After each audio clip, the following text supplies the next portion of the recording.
Jeshi la Polisi Kanda Maalum ya Dar es Salaam linaendelea kupeleleza kwa uzito mkubwa tukio la mauaji ya mtu aliyetambulika kwa jina la James Rogers Temba.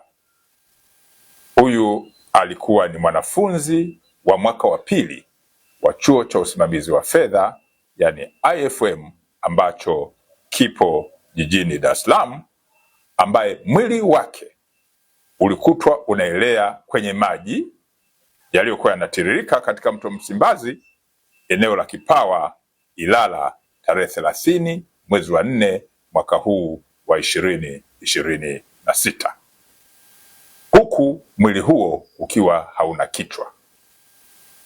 Polisi Dar es Salaam imewakamata watuhumiwa 4 ambao wanahojiwa kwa kina kuhusiana na tukio ambalo linachunguzwa.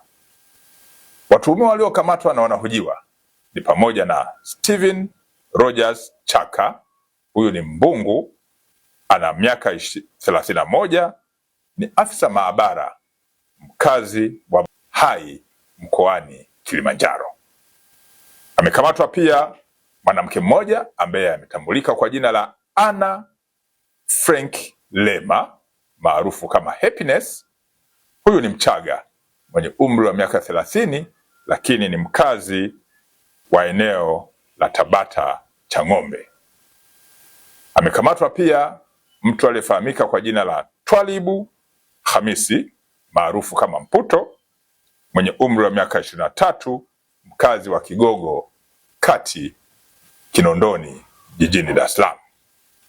Amekamatwa mtu mwingine wa 4 ambaye ametambulika kwa jina la Michael John maarufu kama Tambali mwenye umri wa miaka 26. Huyu ni mkazi wa Kigogo, Kinondoni, jijini Dar es Salaam. Vipo pia baadhi ya vielelezo ambavyo vinachunguzwa kuhusiana na tukio hilo.